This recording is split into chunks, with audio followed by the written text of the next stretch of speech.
నమస్కారమండి, welcome to our channel. ఈ రోజు మనం చాలా టేస్టీగా ఉండే అలాగే హెల్త్కి కూడా చాలా మంచి అయిన ఒక ట్రెడిషనల్ స్వీట్ పప్పు చెక్క ఎలా చేయాలో చూద్దాం. స్పెషల్ ఒకేషన్స్లో గానీ ఇంట్లో ట్రై చేయడానికి పర్ఫెక్ట్ స్వీట్ ఇది.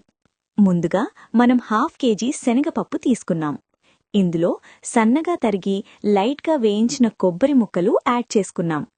కొబ్బరిని లైట్గా రోస్ట్ చేయడం వల్ల స్వీట్కి మంచి అరోమా అలాగే క్రంచ్ కూడా వస్తుంది. ఇప్పుడు ఈ పప్పులు మరియు కొబ్బరి ముక్కలన్నీ మిక్సర్లో వేసి గ్రైండ్ చేస్తున్నాం.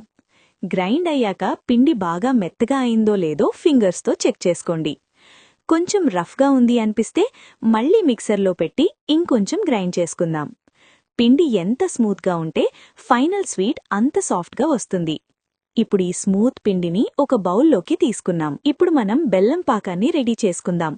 1/2 kg పప్పుకి మనం 1 kg బెల్లం తీసుకోవాలి.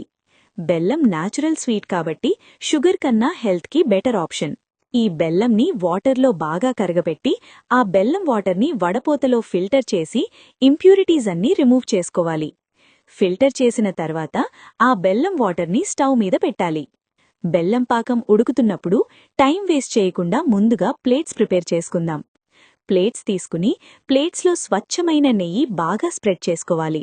ఇది ప్యూర్ ఘీ అండి, అందుకే పూసపూసగా చూడడానికి చాలా బావుంది. ఈ నెయ్యి వల్ల స్వీట్ ప్లేట్కి స్టిక్ అవ్వకుండా ఈజీగా కట్ చేయగలుగుతాం. ఇప్పుడు స్టవ్ మీద బెల్లం మిశ్రమాన్ని గరిటెతో స్లోగా తిప్పుకుంటున్నాం. చూడండి బబుల్స్ ఎలా వస్తున్నాయో.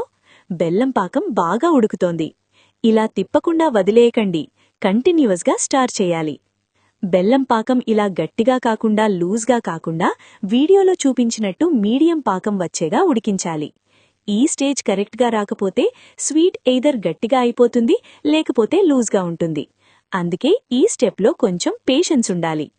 ఇప్పుడు ఈ బెల్లం పాకంలో టేస్ట్ కోసం 2 నుండి 3 స్పూన్లు నెయ్యి యాడ్ చేస్తున్నాం. నెయ్యి పడగానే అరోమా కిచెన్ మొత్తం స్ప్రెడ్ అవుతుంది. ఈ నెయ్యి స్వీట్కి షైన్, సాఫ్ట్నెస్ రెండూ ఇస్తుంది. ఇలా 2 నిమిషాలు పాకన్ని స్లోగా తిప్పుకున్నాక ముందుగా ప్రిపేర్ చేసుకున్న పిండిని కొంచెం కొంచెంగా బెల్లం పాకంలో యాడ్ చేస్తున్నాం. ఒకేసారి మొత్తం వేయకండండి, వేస్తూ వేస్తూ కంటిన్యూస్గా మిక్స్ చేస్తూ ఉండాలి. అప్పుడే ఉండలు కట్టవు. రిమైనింగ్ పిండిని కూడా అలాగే కొంచెం కొంచెంగా యాడ్ చేస్తూ ఉండలు లేకుండా బాటంకి తగలకుండా బాగా మిక్స్ చేయాలి.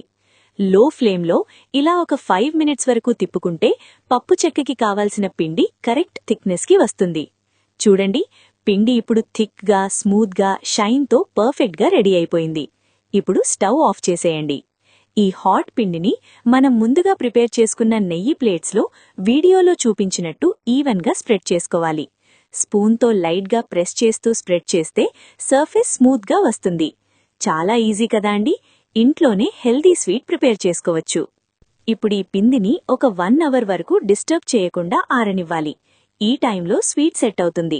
1 hour తర్వాత చూస్తే స్వీట్ కొంచెం గట్టిపడుతుంది. కట్ చేయడానికి పర్ఫెక్ట్ స్టేజ్ ఇది.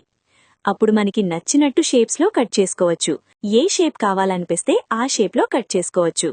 నేనిక్కడ సింపుల్గా స్క్వేర్ షేప్లో కట్ చేశాను. అంతే అండి, పప్పు చెక్క కంప్లీట్గా రెడీ అయిపోయింది. మీరు కూడా ఇంట్లో ట్రై చేసి ఎలా ఉందో కమెంట్లో చెప్పండి. ఇలాంటి మరిన్ని ట్రెడిషనల్ హెల్దీ రెసిపీస్ కోసం మా ఛానల్ని సబ్స్క్రైబ్ చేసుకోండి. Thanks for watching.